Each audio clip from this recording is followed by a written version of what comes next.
Unit number 8 properties of matter के remaining numericals करेंगे। पहला न्यूमेरिकल जो बेटा हमें बताता है कि how much heat is required, हमें कितनी हीट की ज़रूरत होगी अगर हमारे पास, अच्छा ये 8.5 हो चुका है, 8.6 एक इलेक्ट्रिक हीटर है बेटे और वो सप्लाई कर रहा है हीट को, ठीक है, किस रेट पे हीट को सप्लाई कर रहा है, एट द रेट ऑफ 1000 जॉल पर सेकेंड, यानी कि वो एक सेकेंड में 1000 जॉल की जो हीट को है ना वो ट्रांसफ़र कर रहा है। अब यहाँ पे हमने फाइंड क्या करना है, how much time is required, कितना टाइम उसे चाहिए होगा कि अगर वो टेम्परेचर को 200 ग्राम को ऑफ वाटर को 20 सेल्सियस से 90 सेल्सियस तक ले जाए। तो मैथ्स हमारे पास कैपिटल जो शुरू में था वो 200 ग्राम है, ठीक है, और ये स्मॉल एम भी यहाँ पे लिख सकते हैं आप, तो इसकी जगह पे मैं लिख देता हूँ स्मॉल एम, ठीक है। और जब हमने इसको किलोग्राम में कन्वर्ट किया तो ये बेटे हमारे पास क्या बन गया, 0.2 किलोग्राम। अब इसको किलोग्राम में किस तरीके से कन्वर्ट किया, आपको पता है कि जब भी हमने किलोग्राम से ग्राम में जाना होता है तो हमारे पास जो भी वैल्यू होती है ना, हम उसको डिवाइड कर देते हैं, किसके साथ, 1000 के साथ डिवाइड कर देते हैं। जब हमने इसको 1000 के साथ डिवाइड किया and then which is equal to 0.2 kilogram. अब टाइम जो शुरू में इसने बोला कि वो 20 सेल्सियस है, और जब ये इंक्रीज़ किस हद तक लेके जाना है, फाइनल हमने 90 सेल्सियस तक। जब दोनों सेल्सियस को हमने केल्विन में कन्वर्ट किया तो 273 को हमने बोथ साइड्स पे ऐड कर दिया। फर्स्ट वन हमारे पास T1 आ गया 293 and the second one is equal to 363 kelvin हमारे पास आ चुका था। डेल्टा टी हमने निकाला final minus initial which is equal to 70 kelvin. अब जो स्पेसिफिक हीट ऑफ वाटर होती है वो आपको पता है 42,000 जूल किलो पर ग्राम पर केल्विन होती है। तो हमने अमाउंट ऑफ हीट का फॉर्मूला लगाना है हीट को फाइंड आउट करने के लिए। जब हीट फाइंड आउट हो जाएगी तो फिर हम उसका टाइम कैलकुलेट कर लेंगे। अमाउंट ऑफ हीट का फॉर्मूला बेटे आपने पढ़ा हुआ M C delta T, M for mass and C for specific heat of water and delta T जो उसका चेंज इन टेम्परेचर था। जब हमने इन सब को मल्टीप्लाई किया तो बेटे हमारे पास जो उसका आंसर आ गया वो आ गया जी हमारे पास 5,08,800, ठीक है। तो ये हमारे पास इसका आंसर आ गया जॉल में। जब हमने इसको कन्वर्ट किया टाइम रिक्वायर्ड में तो 1000 के साथ डिवाइड किया तो which is equal to 58.8 second, sorry ये 5 लाख नहीं है, 58,800 जॉल है, 58,800 जॉल। और जब हमने 58,800 जॉल को हमने टाइम रिक्वायर्ड में कन्वर्ट किया तो इसको 1000 के साथ हमने डिवाइड किया तो क्या पता चला कि हमें 58.8 सेकेंड, ऑलमोस्ट 59 सेकेंड हमें रिक्वायर्ड होंगे अगर हम 0.5 kg ऑफ वाटर के टेम्परेचर को 10 सेल्सियस से 65 सेल्सियस तक इंक्रीज़ करवाना चाहें तो। नेक्स्ट हमारे पास आ जाता है how much ice will melt by 50,000 joule of heat. Latent heat of fusion of ice is 33,6000 joule kilo पर ग्राम। अब हमारे पास जो हीट है बेटे 50,000 है, ठीक है। उसके बाद जो हमारे पास लेटेंट हीट ऑफ फ्यूजन वो भी मौजूद है। अब हमने फाइंड क्या करना है, how much ice will melt, यानी कि मैस फाइंड करना है, ठीक है। अब जब हम इसका मैस फाइंड करेंगे तो फॉर्मूला क्या था, Q F is equal to M H F, M उधर ही रहेगा, एच एफ आके डिवाइड हो जाएगा। तो बेटे क्या होगा जी, ये जो हमारे पास 50,000 है इसको हमने डिवाइड किसके साथ करना है, इसको हमने डिवाइड करना है 3,36,000 के साथ, ठीक है। और जब हम इसको 3,36,000 के साथ डिवाइड करेंगे तो बेटा ये जो इसके 3 जीरो हैं ये कट जाएंगे इनके 3 जीरो के साथ, ठीक है।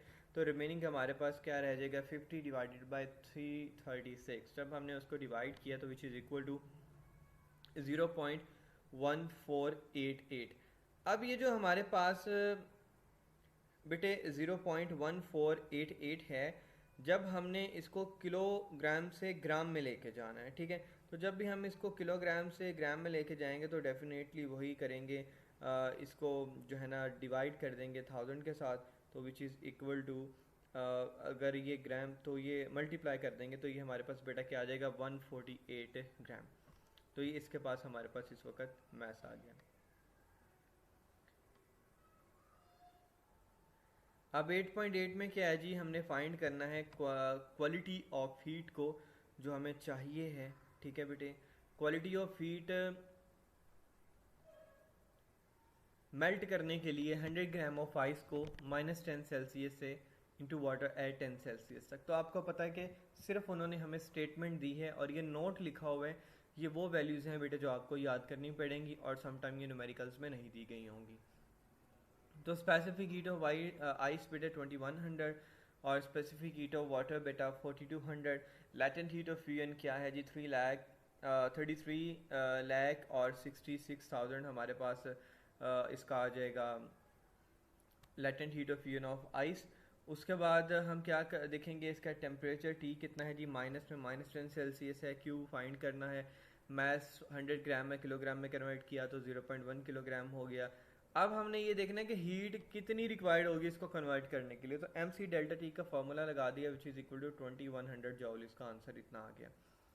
अब वो आइस जो 0 सेल्सियस से 10 सेल्सियस तक वाटर को लेके जाएगी तो क्या होगा बेटा, मैस और multiply by heat of fusion तो which is equal to 3.36 multiply 10 की पावर 4। अब वो हीट जो हमें रिक्वायर्ड होगी 0 सेल्सियस वाटर को कन्वर्ट करने के लिए इनटू 10 सेल्सियस वाटर में, वो आइस टू वाटर था और ये क्या था 0 Celsius water into 10 Celsius water. तो वही फॉर्मूला एम सी डेल्टा टी, लेकिन यहाँ पे हम सिर्फ जो हीट ऑफ फ्यूजन की वैल्यूज़ है ना उनको चेंज करेंगे। तो यहाँ पे वाटर टू वाटर जा रहे हैं तो C इज इक्वल टू बेटा हमारे पास क्या आ जाएगा 4200। इनकी वैल्यूज पुट की तो 4200 जाउल हमारे पास इसका आंसर आ गया। ठीक है, अब नेक्स्ट क्या है बेटे कि जो हमारे पास अमाउंट ऑफ हीट आई है उन सबको हमने ऐड कर देना, तो टोटल हमारे पास कितनी आ जाएगी 39900 जाउल। 8.9 में क्या कहता है जी, how much heat if required to change the 100 gram of water at 100 Celsius into steam. कितनी हमें हीट रिक्वायर्ड होगी चेंज करने के लिए 100 ग्राम ऑफ वाटर को 100 सेल्सियस इनटू स्टीम में। जो latent heat of vaporization of water है which is equal to 2.26 multiply 10 की पावर 6 जूल किलो पर ग्राम। अच्छा, ये जो हमारे पास हीट की वैल्यूज़ निकली है ना, आप इसको मोर प्रिसाइज करके भी लिख सकते हैं जिस तरीके से ये लिखा हुआ है, यानी कि ये जो हमारे पास 39,900 जूल आया है ना, इसको आप मोर प्रिसाइज करके भी साइंटिफिक नोटेशन में भी लिख सकते हैं। अगर वैसे भी लिख दें तो भी ठीक है, ऐसे भी लिखा रहने दें तो भी ठीक है। अब हम ऐसा बेटा हमारे पास ग्राम में है, इसको किलोग्राम में कन्वर्ट करेंगे तो ये हमारे पास क्या आ जाएगा जी 0.1 ग्राम आ जाएगा। ठीक है, अब ये 0.1 ग्राम आ जाएगा। उसके बाद हमने देखना है हीट ऑफ वेपोराइजेशन हमने फाइंड करनी है, तो H V is equal to Q V multiply by M है विच इज़ इक्वल टू, जब हमने इनको मल्टीप्लाई किया तो 2.26 मल्टीप्लाई 10 की पावर 5 जूल आ गया। अब 8.10 में हमें क्या कहता है कि हमने टेम्परेचर ऑफ वाटर को फाइंड करना है। अगर 5 ग्राम ऑफ स्टीम 100 सेल्सियस से पास थ्रू होकर 500 ग्राम ऑफ वाटर एट 10 सेल्सियस से पास थ्रू हो तो हमने बोथ का टेम्परेचर फाइंड करना है। तो ये लैटेंट हीट ऑफ वेपोराइजेशन की वैल्यूज़ हैं और लैटेंट हीट ऑफ वाटर की वैल्यूज़ हैं, और 5 ग्राम में किलोग्राम में कन्वर्ट किया तो 0.005 आ गया बेटा। अब हीट हमने फाइंड करनी है कि हीट कितनी जो है ना लॉस्ट हुई स्टीम को कन्वर्ट करने के लिए 100 सेल्सियस वाटर की। तो mass multiply by heat of vaporisation किया तो हमारे पास आ गया जी 11,300 जूल। अब कितनी हीट लॉस्ट हुई जब हमने 100 सेल्सियस वाटर को अटेन किया टेम्परेचर, यानी दूसरे टेम्परेचर तक हम लेके गए। तो टेम्परेचर हमारे पास दूसरा क्या है वो हमने फाइंड आउट करना है, तो यानी कि उसके लिए फार्मूला लगा देंगे एम सी डेल्टा टी।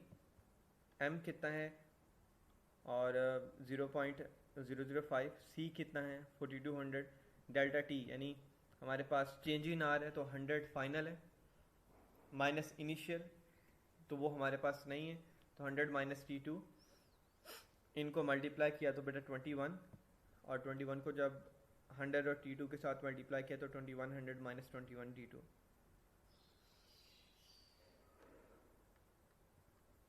कितनी हीट गेन हुई by water to attain the temperature 2, तो उसके लिए फॉर्मूला लगा देंगे Q is equal to m C delta t बेटे। Math 0.5 specific heat of water 4200, और इसी तरीके से T2 माइनस T1, T2 की वैल्यू हमारे पास मौजूद है बेटा 2100 माइनस 21 T2, तो हम इसको रीअरेंज करके लगा देंगे तो Q is equal to 2100 T minus 21,000, और जब heat lost is equal to heat gain आया तो हीट लॉस्ट हमारे पास कितनी थी 11,300 plus 2100 minus 21 T is equal to 2100 T2 minus हमारे पास 21,000। अब इनको सिर्फ रीअरेंज करना है हमने सिंपल, ये बेटा यहाँ पे T2 आना है, ठीक है, बाद में वो कॉमन आ जाएगा, तो ये हमारे पास आ जाएगा जी 34400, ये 2121 इधर मल्टीप्लाई और इधर आके डिवाइड हो जाएंगे, एंड लास्ट वन हमारे पास 16.2 सेल्सियस इसका आंसर आ जाएगा। ये न्यूमेरिकल्स बेटा आपने अच्छे से प्रैक्टिस करनी है, अगर तो आपको ये वैल्यूज़ याद हैं तो फिर ही आपको इनको न्यूमेरिकल्स की समझ आएगी, क्योंकि ये सारे कंसेप्चुअल टाइप हैं थोड़े, जितने भी हमारे पास स्पेसिफिक हीट ऑफ वाटर है, वेपोराइजेशन है, वो अगर हमें आती होंगी तो हम इन न्यूमेरिकल्स को सॉल्व कर पाएंगे। हमें सिर्फ ये 2 लाइनों की स्टेटमेंट दे दी जानी है, उसके अलावा जितनी भी स्पेसिफिक हीट है, लैटेंट हीट ऑफ वेपोराइजेशन है, टेम्परेचर है, और वो जितनी भी हमारे पास वैल्यूज़ हैं ये हमें खुद से याद करनी पड़ेंगी। नेक्स्ट हमारे पास यूनिट नंबर 9 है। यूनिट नंबर 9 बेटा क्या है? यूनिट नंबर 9 है ट्रांसफ़र ऑफ हीट, ठीक है, हीट किस तरीके से बेटे ट्रांसफ़र होती है from one part to another part, ठीक है, इस चैप्टर में हम ये पढ़ेंगे। अब ये देखेंगे कि जो थर्मल एनर्जी है ना बेटा, वो किस तरीके से ट्रांसफ़र होती है हाई टेम्परेचर से लो टेम्परेचर की तरफ। मालिक्यूल्स हैं, इलेक्ट्रॉन्स हैं, वो किस तरीके से हीट को ट्रांसफ़र करते हैं सॉलिड के अंदर, और फैक्टर्स कौन से होते हैं, कुछ problem based conductivity solids conductors की करेंगे, एग्जांपल्स करेंगे गुड कंडक्टर और बैड कंडक्टर की, कन्वेक्शनल करंट करेंगे बेटा हम यहाँ पे, उसके अलावा transfer of heat by convection in every daily life जो है ना वो करेंगे, insulation reduce energy transfer by conduction ये प्रोसेस करेंगे, और लिसाइल क्यूब बेटा इंपॉर्टेंट टॉपिक है, लॉन्ग क्वेश्चन भी है, वो भी देख लेंगे इसको, ठीक है। अब नेक्स्ट हम आ जाते हैं अपने पहले टॉपिक की तरफ बेटा, जो कि है जी ट्रांसफ़र ऑफ हीट, जो कि आप प्रीवियस चैप्टर से कंसेप्ट बेटा ले चुके हैं। वो क्या है कि हीट जो है ना जब भी ट्रांसफ़र होती है ना बेटा, वो from high part to low part की तरफ जाती है, यानी फ्रॉम हॉट टू कोल्ड जाती है। लेकिन यहाँ पे हीट के ट्रांसफ़र होने के बेटा 3 मेथड हैं, अच्छे से मेमोराइज कर लें, ये एमसीक्यूज़ भी पूछा जा सकता है कि हीट को ट्रांसफ़र करने के कितने मेथड होते हैं। हीट को ट्रांसफ़र करने के बेटा 3 मेथड होते हैं। तो पहला मेथड हमारे पास बेटा क्या आ जाता है, कन्वेक्शन, दूसरा मेथड हमारे पास आ जाता है जी conduction, and the last one method हमारे पास आ जाता है बेटा रेडिएशन, ठीक है। होप सो ये तीनों आपको अच्छे से याद हो जाएंगे, ठीक है।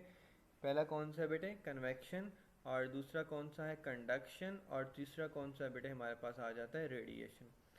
अब कहते हैं कि क्या होता है जब दो बॉडीज़ है ना, अब ये आपसे वो सवाल कर रहा है कि क्या होता है जब दो बॉडीज़ डिफरेंट टेम्परेचर पे थर्मल कांटेक्ट में आ जाए। थर्मल कांटेक्ट क्या होता है कि जब बॉडीज़ आपस में जुड़ जाती हैं तो तब क्या होता है, जो थर्मल एनर्जी होती है ना बेटा, वो हमेशा फ्लो करती है from hot body to cold body in the form of heat, वो सिर्फ हीट की फॉर्म में ट्रांसफ़र करती है, this is called transfer of heat.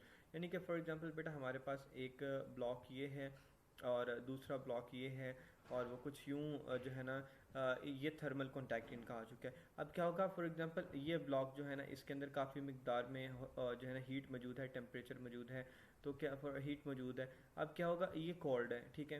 अब क्या होगा कि जो हॉट ऑब्जेक्ट है ना उसकी ख़ासियत होती है कि वो हीट को हमेशा फ़्लो करता है from hot part to cold part. जब थर्मल कॉन्टैक्ट आ गया तब तक हीट ट्रांसफ़र ये करते रहेंगे जब तक बोथ टेम्परेचर सेम ना हो जाए, ठीक है। और ऐसे प्रोसेस को बेटे हम क्या कह देते हैं, ट्रांसफ़र ऑफ हीट कह देते हैं। Is it clear? उसके बाद हमारे पास आ जाता है कि जो ट्रांसफ़र ऑफ हीट है ना बेटा, ये नेचुरल प्रोसेस है। नेचुरल प्रोसेस क्या, कि फॉर एग्जांपल अगर एक कप ऑफ टी है, अगर आप उसको कमरे में रख देते हो और थोड़ी देर बाद जब आप कप ऑफ टी को उठाते हो आप कहते हो चाय ठंडी होगी, ऐसा क्यों होता है? क्योंकि जो आपका कमरे का टेम्परेचर होता है वो काफ़ी डाउन होता है बनिस्बतन उस कप ऑफ टी के, और जो कप ऑफ टी है वो क्या करता है, अपनी सराउंडिंग में देखता है कि उसके सराउंडिंग में टेम्परेचर उससे लो है, तो वो हीट को फ्लो करवाना शुरू कर देता है अपनी सराउंडिंग में। हाँ, वो हीट को ट्रांसफ़र करता रहता है, वो इक्वल तो नहीं कर पाता, लेकिन वो हीट को इस हद तक अपने अंदर से डिक्रीज़ करवा देता है, निकाल देता है कि वो रूम टेम्परेचर के लेवल पे आ जाती है। अब ये जो ट्रांसफ़र ऑफ हीट है ना बेटे, ये नेचुरल प्रोसेस है, it continues all the time as long as the bodies in thermal contact are a different temperature. ये तब तक बेटा कंटिन्यू रहता है जब तक बॉडी डिफरेंट टेम्परेचर पे हैं, वो सेम नहीं हो जाती।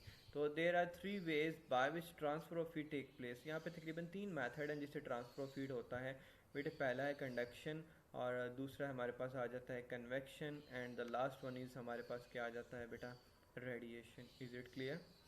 पहला कौन सा है हमारे पास, conduction, and second one is convection, and the last one is radiation. अब यहाँ पे क्विक क्विज है, वो कहता है थिंक करें मुख्तलिफ ऑब्जेक्ट्स के बारे में।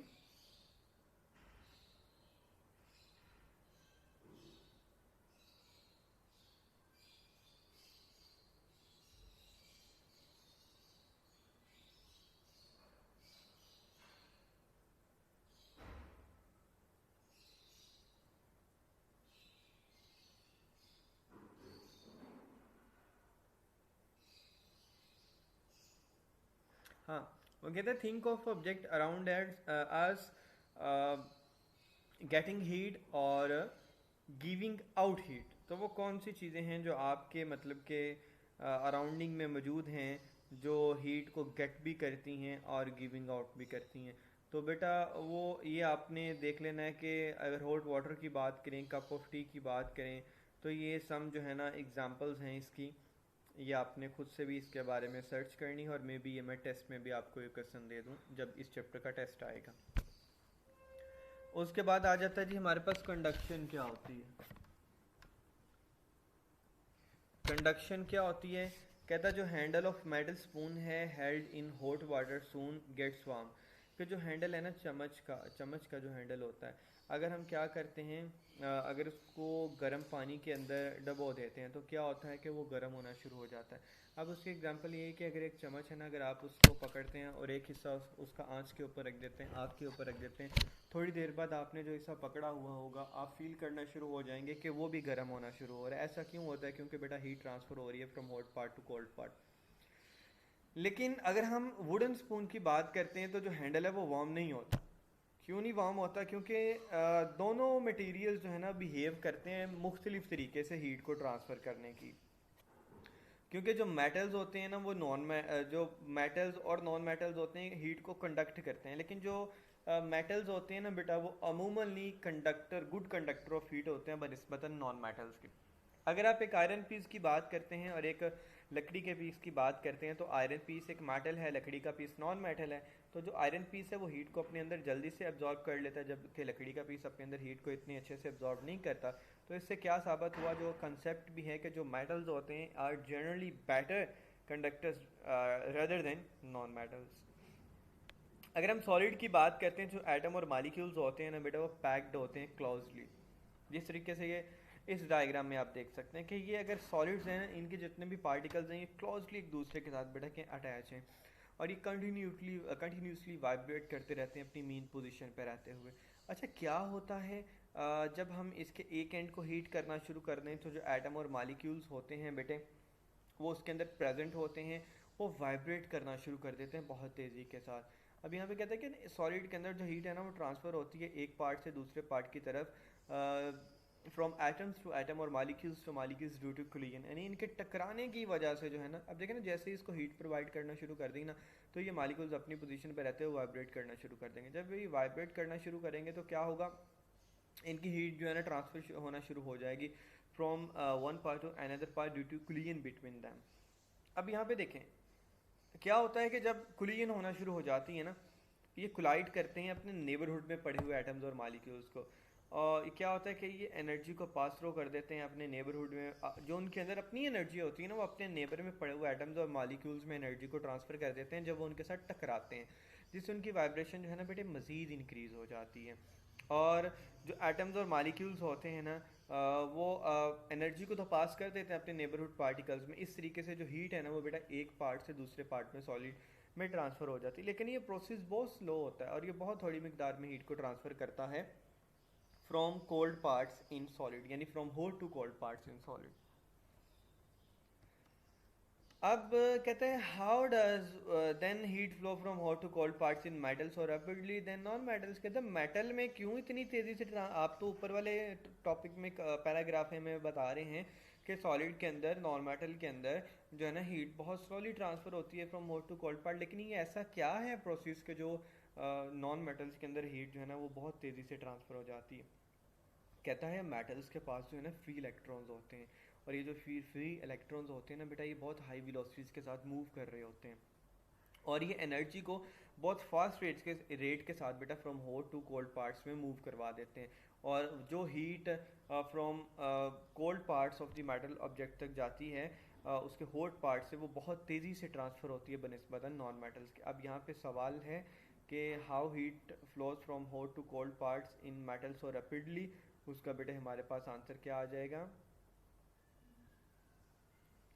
उसका आंसर हमारे पास सिंपल ये होगा, ठीक है। उसके अलावा ये जो ऊपर वाला पैराग्राफ है ये भी आपने कंप्लीट करना है, ये कंडक्शन, और यहाँ से बेटा सॉलिड्स का प्रोसेस स्टार्ट हो जाता है कि वो भी ये भी कह सकते हैं state and explain the conduction process in solids. तो आपने ये यहाँ से लिखना होगा यहाँ तक, ठीक है। ये कंप्लीट आपने याद करना है। उसके बाद बेटा हमारे पास कंडक्शन ऑफ हीट की डेफिनेशन आ जाती है। कंडक्शन ऑफ हीट में वो हमें क्या कहता है? कंडक्शन ऑफ हीट में बेटा बहुत ईजी टॉपिक है, और डेफिनेशन है, कहता है कि the mode of transfer of heat, कि जो ट्रांसफ़र ऑफ हीट है बाय वाइब्रेटिंग एटम्स, एटम्स के मालिक्यूल्स के वाइब्रेट करते हुए, और जो फ्री इलेक्ट्रॉन्स होते हैं सॉलिड के अंदर वो वाइब्रेट करते हुए from hot part to cold part, यानी हॉट पार्ट से कोल्ड पार्ट तक वो मूव करवाते हैं। And this process is called conduction of heat, और इस प्रोसेस को हम कंडक्शन ऑफ हीट कहते हैं।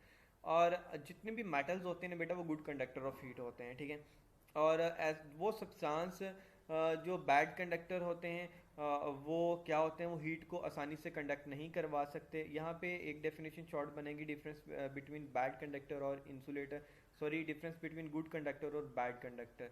तो उसकी आसान सी डेफिनेशन यही हो जाएगी कि all metals are good conductor of heat होते हैं, they carry energy from one part to another part, यानी from hot part to cold part. और बैड कंडक्टर क्या होते हैं? ऐसे सब्सटेंस होते हैं जो हीट को आसानी से कंडक्ट नहीं करवाते from hot part to cold part. वो कौन से होते हैं बैड कंडक्टर? डेट इज़ बेटा वो बैड कंडक्टर हमारे पास आ जाते हैं जी, वो बैड कंडक्टर हमारे पास आ जाएंगे बेटा would, cork, cotton, wool, glass, rubber, और आर बैड कंडक्टर और इंसुलेटर। ये टॉपिक बहुत इंपॉर्टेंट है शॉर्ट क्वेश्चंस के लिहाज से। ये कंडक्शन आपने कंप्लीट तैयार करने, इसमें कुछ छोड़ने वाला नहीं है। होप सो सारी चीज़ें आपको अच्छे से क्लियर होगी बेटे।